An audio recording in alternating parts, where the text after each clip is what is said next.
So let me introduce the next speaker, Vladislav Yakovlev from Max Planck Institute. Dr. Yakovlev will somehow will be joining the session. I will be presenting at the end, but it's a lost. I think our session presentation is his.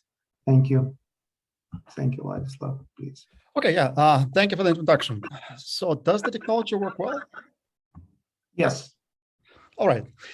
So yeah, tracking electron motion with optical field detection. Let me say a few words about the organization that I represent here. I belong to the Laboratory for Attosecond Physics, where I'm responsible for the theoretical research in the work group that we call Attosecond Metrology 2.0. And somewhat ironically, there will be hardly any theory in this presentation. I'm going to talk about a particular experiment that was brought to life by these two gentlemen and mainly performed by meanwhile Dr. Zeman. And these are the people who contributed the work and ideas that I'm going to talk about. And of course, there was a little bit of my work and my ideas that I'm presenting here. So this is the central question of my today's talk. How does a single femtosecond photoinjection of charge carriers make the optical properties of a semiconductor or dielectric evolve in time? Well, here's the outline of my talk. It's very simple, and let's get straight to the first point. Why bother? Well, it's because photoinjection profoundly changes the electrical and optical properties of a medium. And if we learn how to do it very, very quickly, within ideally a single femtosecond, this might have potential applications. Already now, we envisage applications in what we call attosecond metrology. So we're learning how to do attosecond scale time-resolved measurements without actually generating attosecond pulses, which seems to be a very nice idea. The particular implementation of this idea is what we call photoconductive sampling. We've been working on these measurements for a couple of years now. The idea here is that you take a strong, very short pulse that can nonlinearly photoinject charge carriers in a solid here. And you take an orthogonally polarized weak electric field, you change the delay between them, and you measure the electric dipole that the test pulse induces between these electrodes. You measure it by measuring the current that flows through the external circuit without any additional bias. And it turns out that this way, you can measure the time-dependent electric field of a test wave with a huge bandwidth that probably approaches and even exceeds 1 petahertz. It's just an example of what very fast photoinjection allows us to do. And on a longer time scale, we dream about petahertz photonics. The idea here is that the laser technology has made tremendous progress, and now we have fantastic capabilities of controlling the electric fields of light pulses. And if we learn how to translate this control into the control over the electron motion, this might enable future applications in, for example, signal processing. I have no idea how to build a petahertz computer, but the motivation for me personally is that the physics that I'm working on might potentially enable very, very fast signal processing in some distant future. So it makes sense for me to learn, to investigate that. And the third reason why bother is that there is also some interesting physics related to this very fast photoinjection of charge carriers. So already by virtue of time-energy uncertainty relation. If you create lots of charge carriers within a very, very short time, this means that you populate many bands within a large part of the brilliance zone of a crystal. And you bring a solid in a kind of exotic, highly non-equilibrium state. And the properties of such states have not yet been systematically and thoroughly investigated. At least this is my take on that. And there might be some surprises. I've been working on this theoretically for a couple of years and found a couple of nice little things. For example, we found out that the average effective mass of charge carriers increased dramatically as the pulse that photoexcites them nonlinearly gets stronger and approaches the tunneling limits. Well, this effect itself is not very surprising, but the magnitude of it was surprising to us. Or this year, we published a theoretical paper where we predicted under certain circumstances, you can induce population inversion via highly nonlinear multiphoton transitions, and you can do that within a very short time, within maybe just a few femtoseconds. And it would be nice to see it in experiment, but these are just examples. And there are quite a few other papers, for example, theoretical research where people used density functional theory to investigate properties of solids excited over a very short time by a very strong pulse. And there are some interesting findings, but there's one I would like to point out. So this is the paper that Alfred Leitensdorfer published about 20 years ago, where they showed that many particle interactions do not develop instantaneously. If you suddenly create lots of electrons and holes, it takes time for the collective behavior to emerge, and the characteristic time here is the inverse plasma frequency. So there's potential some very interesting physics in this sort of states formed by very fast photon injection. So how to measure what we want to measure? Well, first you have to somehow confine photon injection to a very short time, a femtosecond or a few femtoseconds. And to do that, you have to start with taking a very short laser pulse that is so short that the carrier envelope phase becomes an important parameter. And if you take the right value of it, then your pulse will have one single half cycle that's significantly stronger than the other half cycle.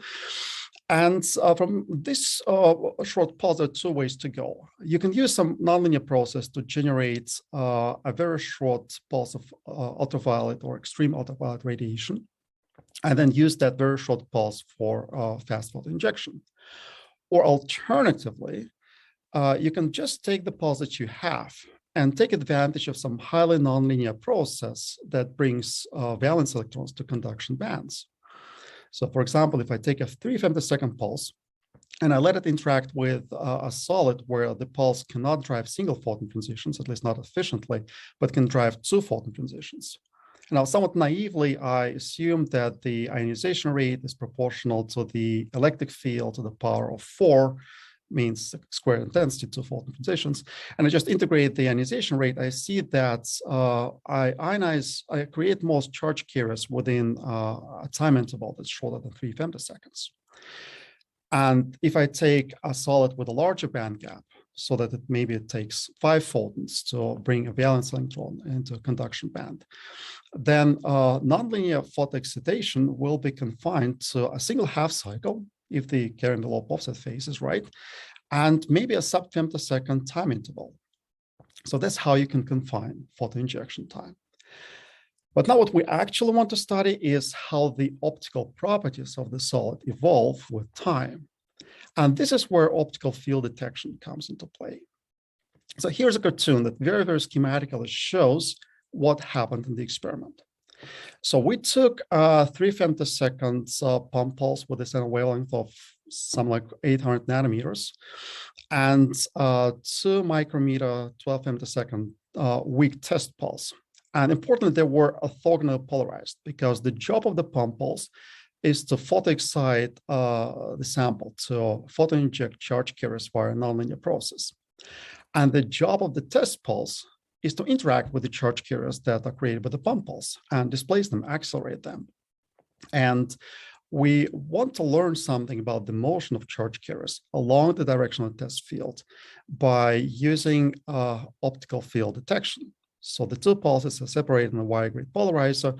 The transmitted test pulse is reflected. And here we have a device that allows us to measure the electric field of this pulse as a function of time for various delays between the pump and test pulses.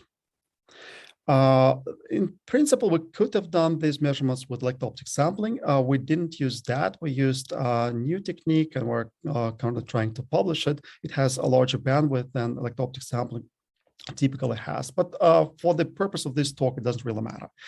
The point is that what we measure is the time-dependent electric field of the test pulse We photo-inject charge carriers either before or during the test pulse. And what we measure is how photo-injection changes the time-dependent electric field of the test pulse.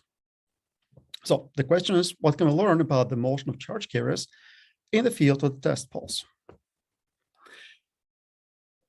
Okay, so let's get straight to the experimental results. If there is no pump pulse, then we measure what we call the reference waveform, or the electric fields of the test pulse that just went through the sample without any photo injection. And the shaded area here shows the error bars of our measurements. So we did a few measurements one after another, and this is just the standard deviation. Now I press the button and I show you what happens if we photo inject charge carriers something like 130 femtoseconds before the middle of the test pulse. This is the blue line. So what we see is that the transmitted waveform lost the amplitude, and that's because photo injection makes a silicon absorbing. Before that, it was transparent for 2 micrometers. And this blue wave is shifted to the left to earlier times. And that's because photo injection creates electron hole plasma, and plasma typically decreases the real part of the refractive index, so that the optical thickness of the sample decreases. Light propagates faster than before, and that's why the waveform is now shifted to earlier times. And you might be surprised by the magnitude of the effect. It's just a 230 nanometer thick sample. And the effect is so pronounced because the field is so strong, the pump field. It very, very strongly changes the optical properties of the sample. And at the end of my talk, I'll show you the numbers, how much. But the most interesting things happen when we send the pump pulse, this photo injection pulse, during the test pulse. So now this is the red curve. Here, the pump pulse arrives in the middle of the test pulse at time t equal to 0. And we see that before that, the red and black curves practically coincide. So the test pulse is propagating through an unperturbed medium. But after that, very quickly, you build up some distortion of the waveform.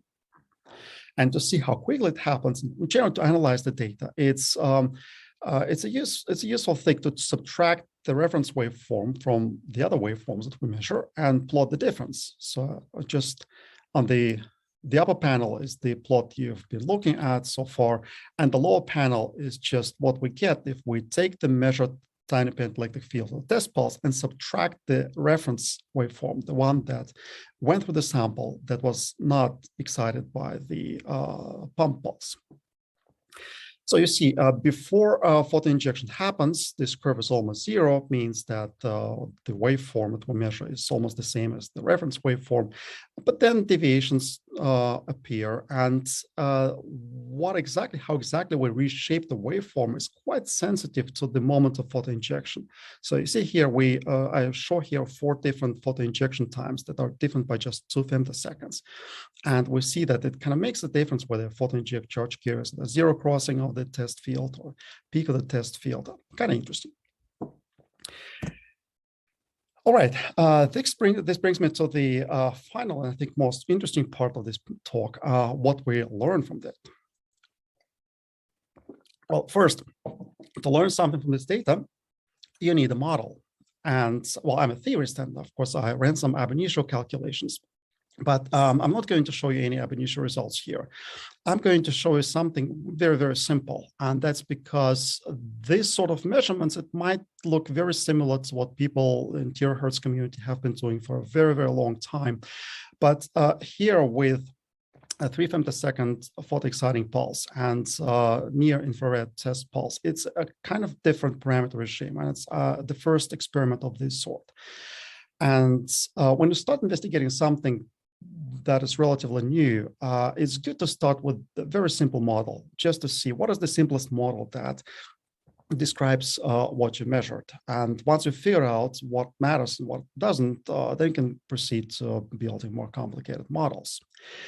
So I'm going to show you calculations done with a good old Drude-Lorentz model, but with a twist.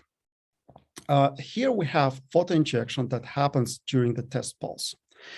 And we had to rethink a little bit what the Drude-Lorentz model is. So we didn't just take the equations that everybody knows and say, now the concentration of charge carrier is a function of time. This would give us a wrong result.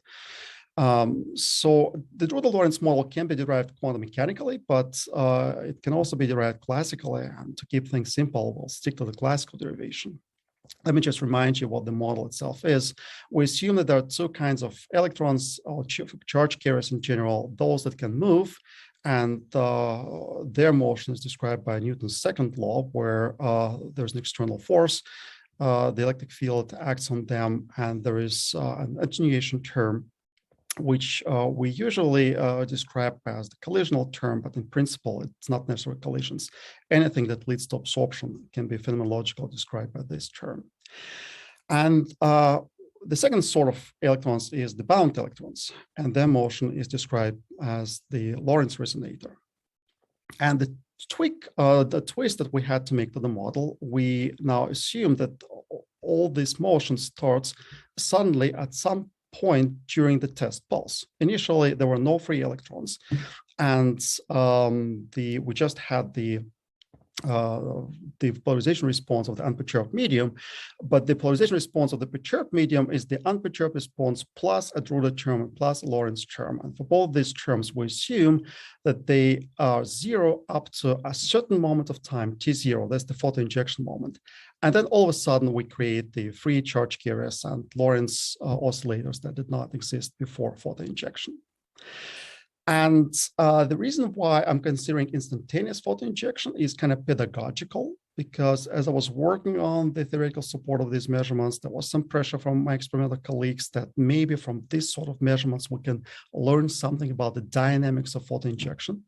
And I was trying to convince them that no, it doesn't really work this way. And the best way I found to convince that is just to take a model where photoinjection is assumed to happen just once and instantaneously, and then see how much this model explains. And this way we see to what extent we can also learn something about the dynamics of photoionization from these very measurements.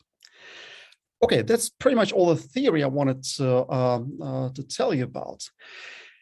So I already showed you the experimental results, and I'm showing them again, but plotted in a somewhat different way as a kind of pseudo-color diagrams where the x-axis is time and the y-axis is delay, and delay is defined as the arrival time of the pump pulse, the arrival time of the photoinjecting pulse. So and what I'm plotting here is the difference between the fields, the time dependent electric field test pulse minus the reference waveform, which is the field that we measure without any pump pulse at all. And this black dashed line is when photoinjection happens at time t. So everything that's above this line is when photoinjecting pulse, the pump pulse, arrives before the moment where we look at the distortion of the electric field test pulse. And the vertical green line shows us the middle of the test pulse, which is defined as the point of time where the electric field of the test pulse has its peak value. So what you see for silicon is that, well, there's hardly anything before photoinjection, and then all of a sudden you create something. And for fused silica, there's also something before photoinjection, and that's because for fused silica, the electric field was stronger, and we saw usual nonlinear effects like the Kerr effect that just transiently changes the real part of refractive index, and probably also some sort of dynamic Franz-Geldish effect played a role, so that as long as the pump pulse is present, there's additional absorption. The physics there is that as long as the pump pulse is present, you can absorb one photon from the weak test pulse and as many photons as necessary from the strong pump pulse to make a transition from a valence band to a conduction band. And what I'm showing now here, the upper two panels is what you've just seen, but the lower two panels, that's now what I get with the Drude-Lorentz model that I told you about.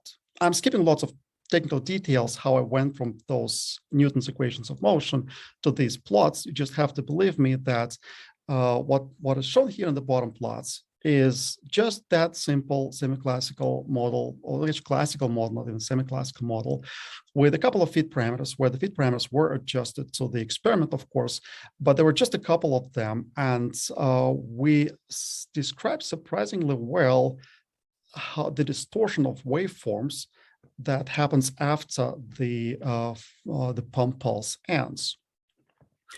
And something very interesting is like, an interesting question here is, what is the non-Drude Lorentz response? So what if I subtract what you see in the lower panels from what you see in the upper panels? And if I do that, and then I get something that you see in the bottom two panels, or I zoom in the bottom two panels. And here we go. Here you see the part of the measured waveform distortion that is not described by the Drude Lorentz model with the instantaneous photoinjection. Well, what you see for silicon, I would argue what you see here is that Drude Lorentz model just performs very, very well. The distortion here, well, I could try to explain where they come from, but there's nothing particularly important about them. The most interesting thing we've seen, I think, is what you see in fused silica. So once again, what you see before during the photoinjection pulse, that's the optical Kerr effect, that's the dynamic Franz-Keldysh effect. But the interesting thing is that already 4 femtoseconds after photoinjection, our model of Drude Lorentz response describes beautifully what the experiment saw. So the Drude Lorentz response builds up within a time as short as 4 femtoseconds at most. Maybe you could even argue that it's something like 3 femtoseconds. And this is remarkable because the inverse plasma frequency there was 110 femtoseconds. So here we saw that the Drude Lorentz response, first, it describes very well the waveform distortion that we saw after the pump pulse ends, but also it builds up on a time scale that's much, much faster than the inverse plasma frequency. Well, it's good to look at these waveform distortions, but it's also good to learn something about the optical properties of the medium. And we also had to rethink some textbook physics. How do you define the refractive index of a medium where the changes its properties very quickly, faster than the oscillation of light that's the properties of this medium. We figured out how to do that. I'll probably spare my time and not go the details of this slide, but I have some backup slides. If you have questions, I'll just tell you that wasn't very trivial and we had to do it very careful, but we know how to define the time-dependent refractive index of a dispersive medium. And this is a strange thing that depends on both frequency and time. But alternatively, like we tried to extract that time-dependent refractive index from our measurements, and we succeeded in that to some extent. But alternatively, is there any way to get at least a rough idea of how the refractive index of the medium depends on time if we very quickly photoinject charge carriers? So can we get it straight from the waveforms without some model-based reconstruction with multiple parameters? And it turns out there is a way. If we look, for example, at the zero crossing, one of the zero crossing like the field, we know that a change in the optical thickness is going to shift the zero crossing I showed before. So what if we plot the zero crossing shift against the time that has passed after photoinjection? And in addition, what if we plot the change in the amplitude of the main half cycle as the time independence on the time interval after photoinjection? And it turns out that this analysis gives us something that's indeed very, very close to the time-dependent real and imaginary parts of the refractive index. So the upper panel here shows this idea with the amplitude decrease. The arrow bars is the measurement. So we show how the amplitude of the strongest half cycle decreases, and the x-axis of this plot is time minus arrival time of the pump pulse, time minus delay. So it's the time after photoinjection. And then we see that photoinjection introduces absorption as half cycles gets weaker. And if I apply the very same analysis to the waveform distortions I calculated with the Drude Lorentz model, I get something very similar. We see quite a few interesting features here. For example, even though photoinjection here is assumed to be instantaneous, that change distortion of the waveform does not happen instantaneously. It takes some time. I can explain to you why if you're interested in. But the most important thing is that if I plot the result of this analysis, where I detect the change in half-cycle amplitude against the retrieved imaginary part of the refractive index, they match very, very well. It means that without any complicated reconstruction, you can see how the refractive index changes with time, and you see how much it changes. It goes from 0 to 1, and 1 is a huge value for the imaginary part refractive index. You make silicon very, very absorbing medium. And the same idea with the with tracking the shift of zero crossing electric field also works.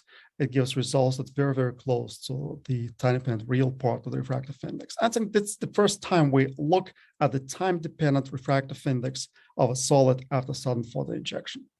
And again, if you pay attention to the scale here, we change the refractive index of silicon by a huge value.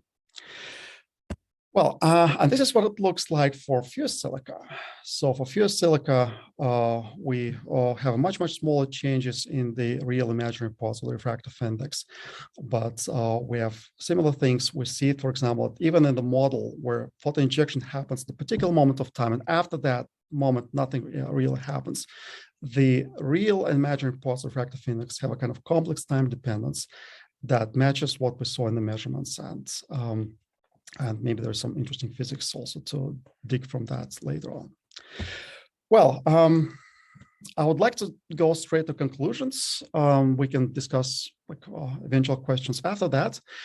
Well, I think the most important conclusion is this one: the optical field metrology in a pump probe setting enables direct observation of how optical properties of medium evolve after 1 femtosecond scale photon injection. Kind of the message here is that it works, and it's probably a promising technique. And I think we've just scratched the surface with what one could do with this technique. And the second conclusion is that both in silicon and fused silica we observed formation of the Drude-Lorentz response already several femtoseconds after photon injection. And in fused silica, this was much, much shorter than the inverse plasma frequency. Now, going back to that paper from Alfred Leitensdorfer's group 20 years ago, what does it mean? Does it contradict what they published? Well, I don't think so, because the fact that many-body phenomena are built up on the time scale of the inverse plasma frequency is very well established, both in theory and experiment. I think the conclusion here is that many-body phenomena have little effect on how nonlinearly photoexcited fused silica responds to near-infrared light. And I think it's very important to know, also very important for theory, so it gives more confidence when we use models that essentially treat the electrons and holes as kind of independent particles. But as I said, I think in general, we've just scratched the surface with these measurements, and future measurements can find examples where many-body collective phenomena do play a role on these time scales with strong photoexcitation. Maybe we'll see something more interesting later on. Well, that's everything I wanted to tell you about. Thank you for your attention. Thank you very much. Thank you, Vladislav. And the questions, please. Pascal, do you have a question? Yes. Okay, Vitaly. Okay, please.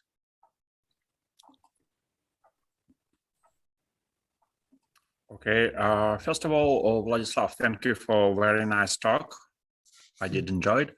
I have probably two questions. The first one is that your simple model takes into account only contribution of free electrons generated by promotion of electrons. There's no Lorentz term. There's Drude and Lorentz terms. Yeah. How about, can you comment on the possible contribution of holes? Well, they can include it into the Drude term. So the Drude term describes the motion of charge carriers, electrons, and holes. The same applies. Sorry, the same applies also to the Lorentz term.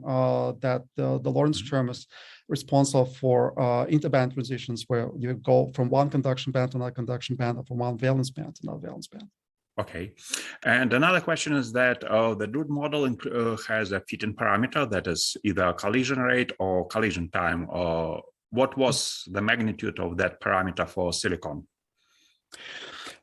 This was the inverse, right? The inverse value of that is just a few femtoseconds. Just a few femtoseconds, right? What I kind of briefly mentioned, that this parameter is often a bit misinterpreted.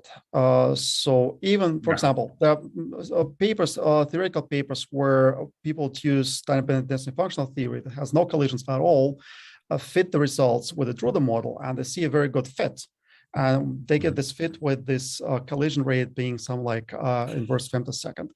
And everything is fine here. There's no mistake. You just have to understand that this term is responsible not only for collisions, it's responsible for absorption in general, whether it comes from collisions or from interband transitions or from somewhere else. But anyway, it was about few femtoseconds. A few femtoseconds, right? Okay, thank you. And this was also one of the reasons why we decided not to put any ab initio calculations into the paper. Well, the paper, we're going to submit it next week. It's because it seems that also relaxation does play a role, and we do not have relaxation, for example, in time-dependent density functional theory. Okay, I see. Thank you. Rob, please. Yeah, thank you very much for the very, very interesting talk. I wanted to ask a question that is that could be viewed maybe almost as sacrilege, because yeah, you will see. I mean, it's a slightly strange question.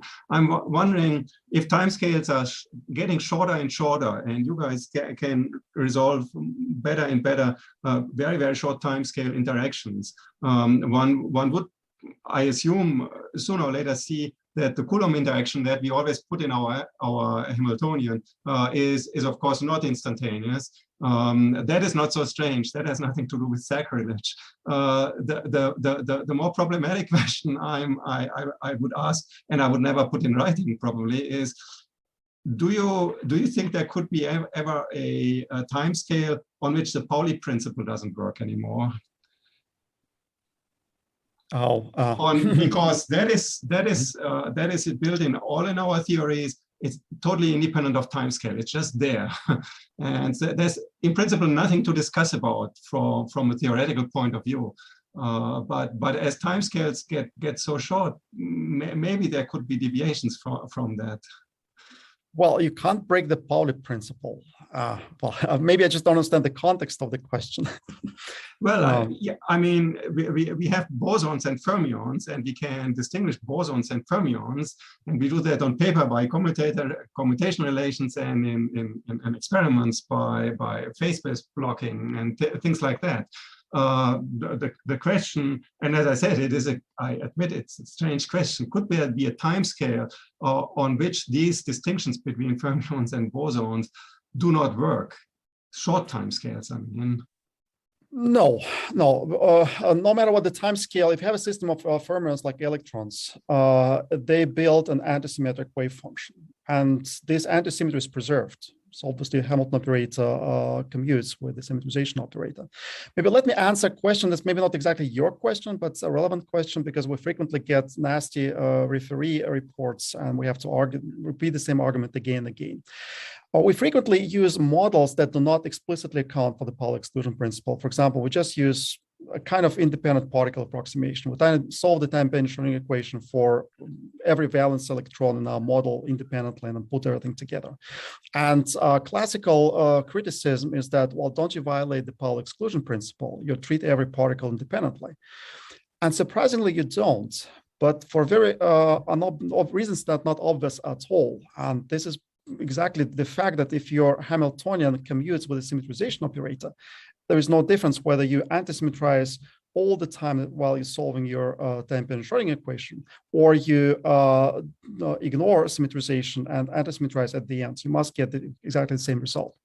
Surprisingly, even in our independent particle calculations, we do not violate the Pauli exclusion principle. We never get populations larger than 1. It wasn't exactly your question, but something very relevant maybe. But yeah, in the Pauli exclusion principle is so general that there is no way to break it. Okay, just for the record, I'm not the referee. No. I didn't mean it this way, but I had to repeat it, the same argument on multiple occasions. Thank you very much. Gregor, please. Hi, I was curious about the regime of validity of your approach of modeling these time-dependent rooted parameters. So would you expect a limit, for example, if you go to the regime where you would make this scattering time, the momentum relaxation time, long compared to the time at which you are looking at the pulse? I think there was some work by Ornstein and Dodge where they saw some kind of limit like that. Well, this is an extremely simple model. I think maybe the question is, if not even what, whether we can fully trust it, the question is, what are the things that the model does not describe? And surely it does not describe a bunch of things. First of all, in the model that I showed you, there was no relaxation. And we do see that there's also relaxation. If we look at the larger range of delays, we see that the real imaginary parts of the refractive index change slowly. Obviously, this model ignores a lot of interesting quantum mechanical stuff. But the issue with long relaxation times is complicated here. Is that from these measurements, it's what I'm convinced of. From these measurements alone, it's very, very hard to distinguish between relaxation and absorption. So the very fact that Drude-Lorentz model here works so well, and the Drude-Lorentz model, if you look at this, its quantum mechanical side, it doesn't really make any distinction between collisions and absorption. It tells you that, well, you can't take them apart. You can't tell which part of this gamma came from interband transitions and which one came from collisions with phonons, for example. Or maybe there will be a trick how to do that, but it's hard. But yeah, so the model itself is very, of course, very limited. And what we're going to do one way or another is also to put some more effort in our ab initio modeling. But the problem here is that it's hard to treat numerically. So you excite tens or maybe hundreds of bands within a large part of the brilliance zone. And already doing calculations that ignore any relaxation process, dephasing, is very, very hard. And putting dephasing and relaxation into these models makes it a lot harder. So it's yet to be found out which approximations will work well for kind of more academic theory. Thank you very much. Mm-hmm. Thank you very much. So at that point, I thank you very much, Vladislav, for a great talk. I thought that Pascal will ask a question because he did have a question about the changes in refractive index at the time of the excitation, and you gave us some kind of interesting analysis on that stuff.